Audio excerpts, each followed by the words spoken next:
Mungkin teman-teman mengira persiapan buat ke Jepang hanya sekedar belajar bahasa Jepang yang cukup, selesai, bisa berangkat. Padahal lebih dari sekedar belajar bahasa Jepang, teman-teman. Banyak hal-hal lain yang perlu disiapkan, teman-teman. Nah, yang pertama, teman-teman, yaitu belajar bahasa Jepang dengan baik, teman-teman. Kenapa teman-teman harus belajar bahasa Jepang dengan baik, teman-teman? Karena ketika teman-teman tidak belajar bahasa Jepang dengan baik, dampaknya yaitu nanti teman-teman ketika sampai di Jepang itu sulit untuk memahami instruksi ketika di kerjaan teman-teman. Ini akan jadi problem teman-teman ketika di pekerjaan teman-teman, kalau teman-teman tidak belajar bahasa Jepang dengan baik, teman-teman. Yang kedua, teman-teman, yaitu sulit untuk berkomunikasi, teman-teman, baik di lingkungan tempat tinggal atau di lingkungan kerja, teman-teman. Kalau teman-teman tidak memahami bahasa Jepang, bagaimana teman-teman bisa berkomunikasi, teman-teman? Nah, oleh karena itu saran dari saya, ya belajar semaksimal mungkin lah, teman-teman. Ya minimal N5 atau N4 lah. Kenapa? Supaya teman-teman bisa beradaptasi dan bisa berkomunikasi dengan baik, teman-teman. Yang kedua, ketika teman-teman mau berangkat ke Jepang, itu teman-teman terlalu banyak membawa barang bawaan, teman-teman. Saran dari saya ya, teman-teman, ketika teman-teman mau naik pesawat, ya bawa barang seperlunya aja, teman-teman. Nggak usah yang aneh-aneh, teman-teman. Kenapa? Karena banyak kebutuhan yang memang bisa dibeli di Jepang, teman-teman. Kecuali kayak bumbu-bumbu dari Indonesia, mungkin itu wajib lah dibawa ya, teman-teman. Sisanya saya saranin seperlunya aja, teman-teman. Nah, kemudian yang ketiga yaitu, teman-teman, banyak dari teman-teman itu yang tidak menyiapkan uang darurat, teman-teman. Kenapa?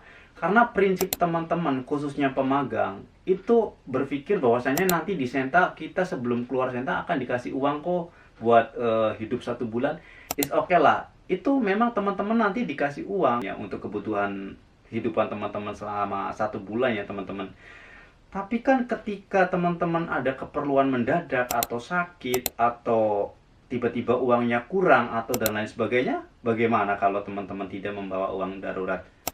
Nah, itulah fungsi uang darurat, teman-teman. Nah, kemudian yang keempat yaitu banyak dari teman-teman ketika datang ke Jepang itu tidak tahu tentang aturan yang ada di Jepang, teman-teman. Contohnya bersepeda itu tidak boleh bersebelahan. Contohnya lagi ketika buang sampah itu harus dipisah. Buang sampah itu harus sesuai jadwal, harus tepat waktu, datang saat kerja. Ya mungkin habit teman-teman ketika di Indonesia it's okay lah, mungkin molor 5 menit 10 menit. Tapi untuk di Jepang itu beda, teman-teman.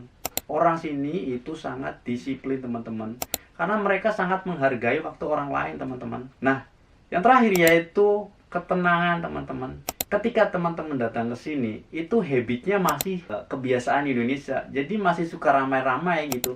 Masih suka yang ya berisik, it's okay lah. Tapi kan ini Jepang loh, teman-teman. Teman-teman itu nggak bisa berisik-berisik seenaknya, teman-teman. Mungkin ya kecuali hari Minggu no problem lah ya. Kalau di hari Senin sampai Sabtu itu hari kerja, teman-teman.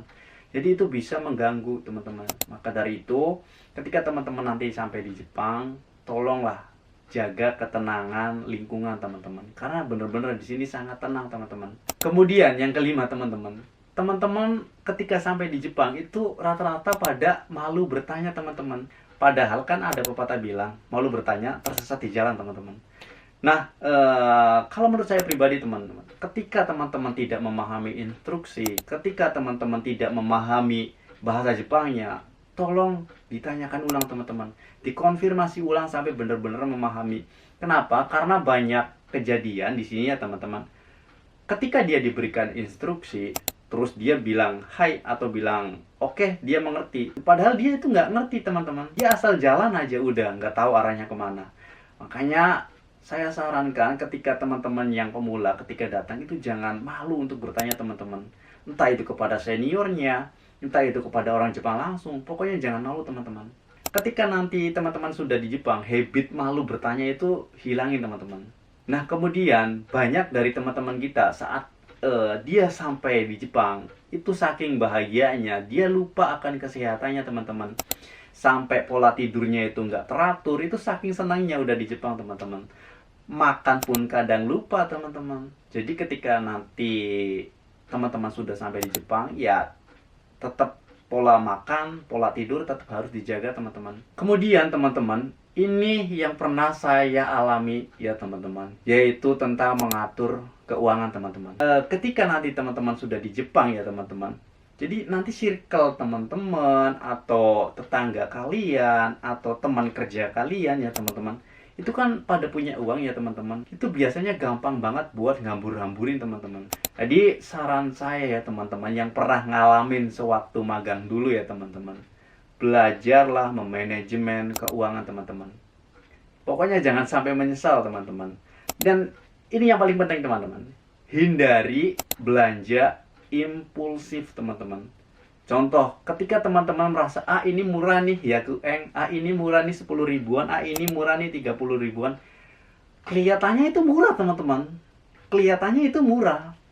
Ketika teman-teman sering beli di situ, justru ketika nanti ada manajemen keuangan teman-teman, boncosnya itu di situ teman-teman. Kelihatan banget bocornya ke uang itu dari situ teman-teman. Jadi benar-benar hindari hal-hal itu ya teman-teman. Pokoknya ketika nanti teman-teman sudah di Jepang, mulai belajarlah tentang apa sih itu manajemen keuangan. Coba belajar mengontrol keuangan ya. Jangan sampai kayak saya dulu teman-teman. Nah, kemudiannya itu ketika teman-teman sudah sampai di Jepang juga jangan mudah percaya terhadap semua informasi di media sosial ya teman-teman. Kenapa? Karena banyak akun-akun penipuan teman-teman. Contoh teman saya itu pernah kena tipu ya teman-teman. Ceritanya dia pengen pindah kerja melalui media-media sosial di Facebook. Dia chatting langsung, ternyata dia ditipu. Dan ya lumayan nominal duitnya teman-teman. Jadi intinya jangan mudah percaya teman-teman. Nah kemudian yang terakhir ya teman-teman, yaitu mental teman-teman. Sebelum teman-teman ke Jepang itu siapkan mental teman-teman. Kenapa? Nanti teman-teman tuh saat tiba di Jepang itu teman-teman akan merasakan apa sih itu homesick, apa sih itu budaya baru, dan apa sih itu tekanan kerja. Mungkin sekarang di Indonesia sama ada tekanan kerja, tapi beneran teman-teman, ini sangat-sangat berbeda dengan di Jepang teman-teman. Yang namanya tekanan kerja itu bener-bener ditekan abis-abisan teman-teman. Jadi pokoknya siapkan mental kalian kalau pengen kerja ke Jepang. Nanti merasakan bagaimana sih homesick, bagaimana sih budaya baru. Persiapkan semua mental itu teman-teman. Nah, jadi kesimpulannya ya teman-teman, ketika teman-teman pengen kerja ke Jepang ya, persiapkan semua itu teman-teman. Kenapa? Karena kalau teman-teman persiapannya matang, jelas itu akan membuat adaptasi teman-teman saat tinggal di Jepang, saat kerja di Jepang, itu jauh lebih mudah teman-teman, dibanding persiapan yang kurang teman-teman. Nah, mungkin itu saja yang dapat saya sampaikan ya teman-teman. Semoga video ini bermanfaat. Dan kalau teman-teman suka dengan video-video sharing seperti ini, jangan lupa like dan komen ya teman-teman. Kore de owarimasu. Arigatou gozaimashita. Otsukaresama desu. Mata ne.